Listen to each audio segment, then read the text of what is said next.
Hello, good afternoon. Welcome to this week's edition of From Dina's Desk. I am Dina Bilbrew, your career and life coach, and I am here this week for another episode to give you a topic and to give you some tips that can help you in your career. Now, I'm going to be live every Tuesday at 12 o'clock p.m. Eastern Standard Time right here on LinkedIn and right here on Facebook, giving you some great information that can help you advance in your career. And this week's topic is going to be 6 ways to tell your supervisor that his or her leadership style is negatively affecting the team. 6 ways you can tell your manager or tell your supervisor that their leadership style is negatively affecting the team. Now, I realize that this is a very, very touchy subject. This is a very touchy topic, and there's some risk involved, right? It's something that you definitely want to handle carefully, and you want to handle it with care so that it doesn't backfire on you. And this is a situation that I've had to deal with a couple of times in my career. So I have a little bit of experience with it, and I want to give you some tips that may be helpful, because maybe you are the person that has been designated to be the spokesperson for your team. Maybe your team members feel like you're the person that has better communication skills.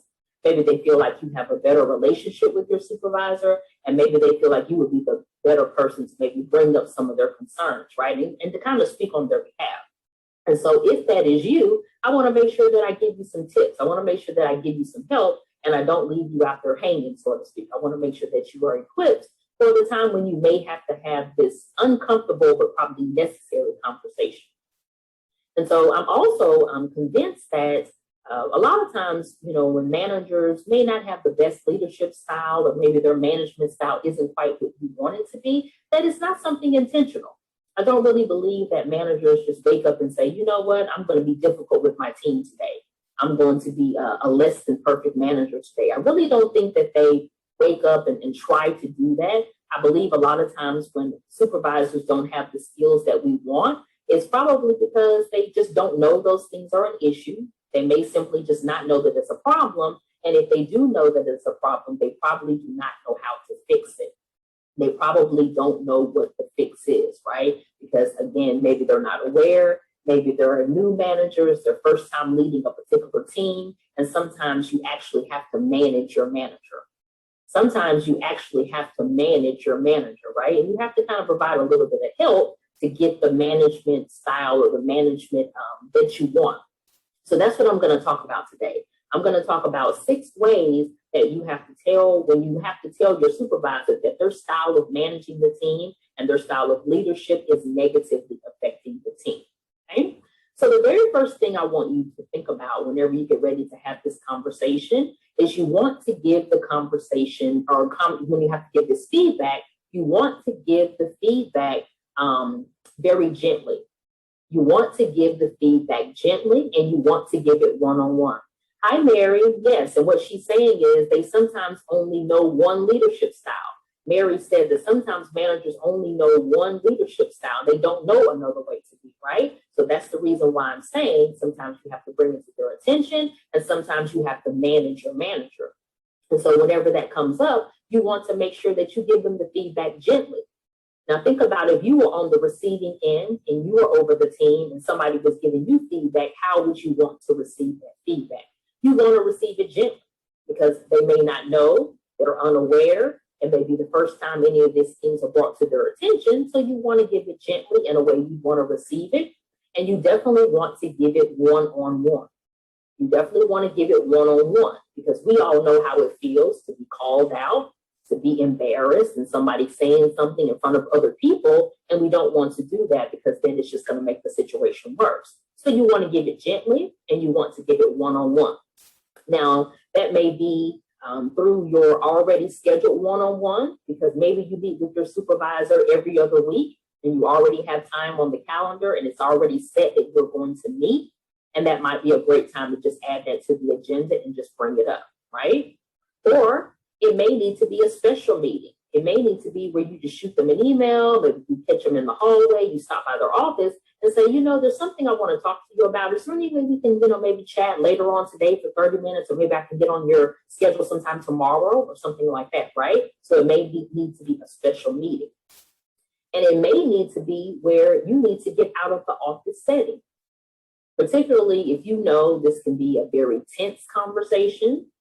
They may not receive it well. You yourself may be a little bit nervous about giving the information. You may need to get out of your regular office setting.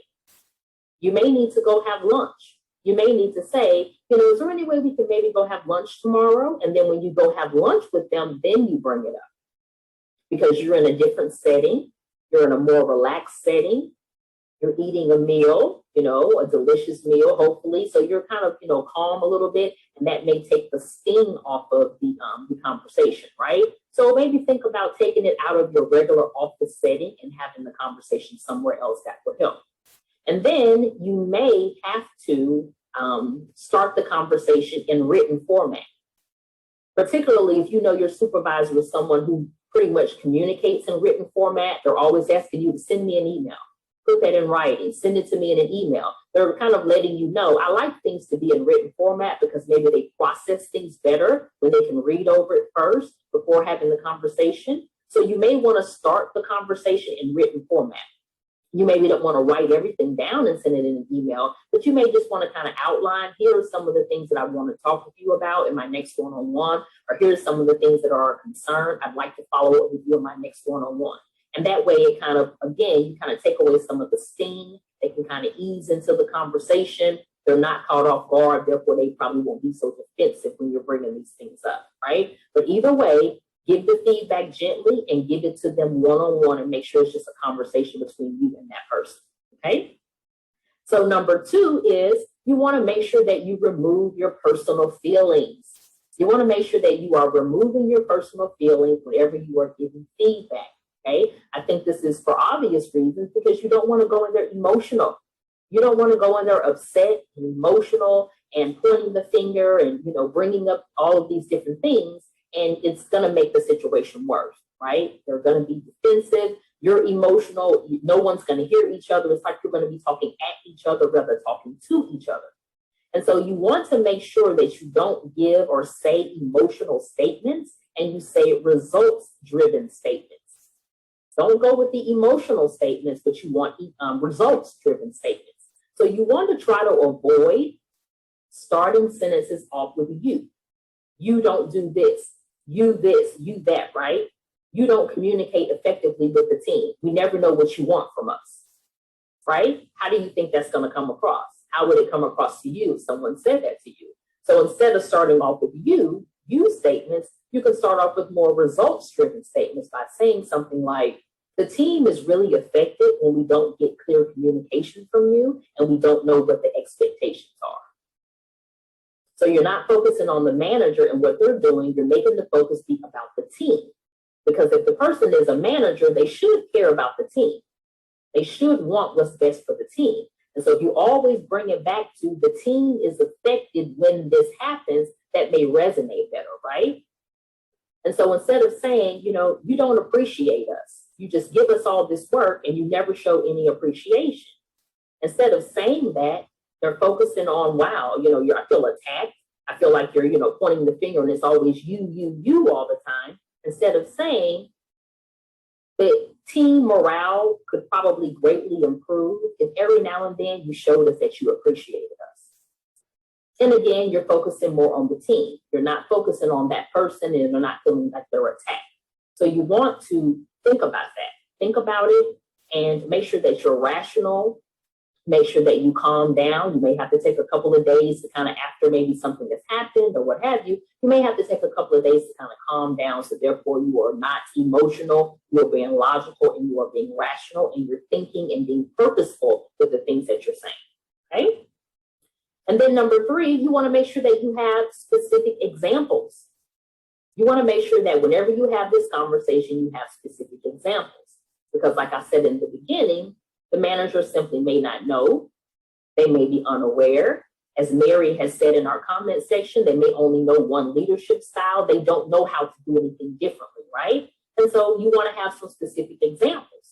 And so when you talked about maybe, not the team not feeling appreciated, you may want to say, last week in our team meeting, Michelle gave a great suggestion And I'm not exactly sure if you're aware, but it kind of was dismissed. I don't know if you really picked up on that, but some of the team felt like her idea was dismissed. And that's an example of us not feeling appreciated, right? And the manager may have maybe not known, maybe he or she thought that he didn't acknowledge Michelle's suggestions, but you're letting them know, no, that's an example. You know, she came up with something great, she was excited, and it just appeared to be dismissed, right? But you're always still trying to give them the benefit of the doubt. You're not definitively saying you dismissed her, but it appears as if her idea was dismissed. And, you know, some of us noticed it, and, you know, that's an example of us not really feeling appreciated. Okay? So you want to have some specific examples, and you want them to be recent. You don't want to go back to something that happened 6 months ago, because then it's like, okay, why didn't you tell me then? And, you know, all of those kinds of things. You want to make sure it's something recent, something that's happened in the past couple of weeks, maybe the past month. Here are some examples, right? And you want to have a couple of examples. For everything that you want to bring to the table, have a specific example so that they're clear on this is what I'm doing that maybe I'm not aware of, and here are some examples, and here's the way that it's showing up with the team, okay? So we're having specific examples, we're removing our personal feelings, and we are making sure that we are giving feedback gently, and we are doing it one-on-one, okay? Then number 4, you want to make sure that you have some solutions. You can't just bring problems, issues, and concerns to the table without any solutions, right? Because then it just seems like maybe you're complaining, you're whining, you know, you're just, you know, bringing things to the table, but you don't even have any way to have a solution or to help, right? And so if we go back to the example of not feeling appreciated, a solution that you may want to say is, you know, I was kind of thinking about it, and maybe during our team meetings, maybe we have a specific place on the agenda for brainstorming. And that way people can come prepared with their ideas. People feel comfortable bringing their ideas to the table because they know every team meeting, there is a place for us to express ourselves and to bring ideas to the table, and we know it's going to be well received. So that may be an example of how we can feel more appreciated, right? Or another solution may be, you know, during the team meetings, is there any way that we maybe could take turns and rotate facilitators? You know, the meeting is always facilitated, you know, by the manager all the time. And sometimes it may, you know, be a morale booster if sometimes we can facilitate the meeting. And it gives us an opportunity to take a more active role, we're more involved, and it just has a more harmonious meeting. So can we rotate facilitators? You know, that could be a suggestion, right? And so those are some of the things that, you know, maybe you want to think about, right? And then when we talked about before, there's an issue of not clear communication. Maybe a solution could be that for the team meeting, is there any way we can get the agenda in advance? So that way we already know what's going to be talked about, and we know the expectations, we know what we want to discuss, and we're prepared, because as it stands now, we just find out what we're going to be talking about in the meeting in real time. So it would help with communication if we have the agendas in advance, the agenda items in advance, and we're prepared and we know we're expected to talk about this. We're expected to come to the table and discuss this, right? So those are some solutions. So if you're bringing issues, you always want to have solutions as well, okay? And then number 5, you want to make sure that you listen as much as you talk. You want to make sure that you listen as much as you talk, right? Because again, what we've been saying over and over and over, I don't really believe that supervisors just intentionally try to have a less than perfect management style. I don't believe they're intentionally trying to make your life miserable and trying to negatively affect the team. So you want to, after you've given them all this feedback, you want to give them an opportunity to talk as well. You want to give them an opportunity to say, oh, wow, you know what? I really didn't know that. Or maybe explain, this is the reason why I conduct the team meetings the way that I do. Or this is the reason why, you know, I don't allow X, Y, and Z, you know, whatever it is they may not be allowing on the team. And you may learn something yourself. You may learn something that you weren't even aware of. So after you've given them this feedback, after you've given some examples, and after you've given solutions, you want to make sure that you listen, right? You want to make sure that you listen to what they have to say so that it appears that, you know, this is a two-way street. We're starting to communicate effectively. You know, we each can listen to what the other person says. We can be professional and mature about the situation. And we both have the same common goal, which is to improve things. We want things to get better, okay? So make sure that you're listening. And then lastly, the 6th thing that you can do is you may have to get a mentor. You may need to get someone to help you through how to have this conversation. Because like I said in the beginning, it may be uncomfortable. There could be some risk involved. You don't know what the outcome is going to be, right? So you may want to get somebody to help you think through this, help you come up with your talking points, and kind of help you to address the situation. And that could just maybe be a mentor that you have. There may be someone that's an influencer on the job that maybe you can kind of talk to, or you may need to go to someone in your human resources department because that's what they're for, right? And it's not a matter of, you're throwing your supervisor under the bus or anything like that, but you can go to your human resources department, or you should be able to go to them and just say, here are some of the things that I'm observing that's happening on my team. Can you help talk me through how I can approach my supervisor about that? Can you help me with the best way, that I can work through that? What are some of the terms? What are some of the phrases that I can use when I'm having this conversation? That's what they're there for, okay? So if you don't feel like you can do this on your own, if you don't feel like you know exactly what to say, then you can maybe go to someone else for help, and they should be able to help you with that, okay? So we talked about giving feedback gently, and we talked about giving it one-on-one. We talked about removing your personal feelings, making sure you can have calm and rational, conversations, not using emotional-driven statements, but results-driven statements, right? We talked about having specific examples so that they know specifically what you're talking about. So specific, recent examples. We talked about having solutions, coming to the table with issues and then come with the appropriate solutions as well, right?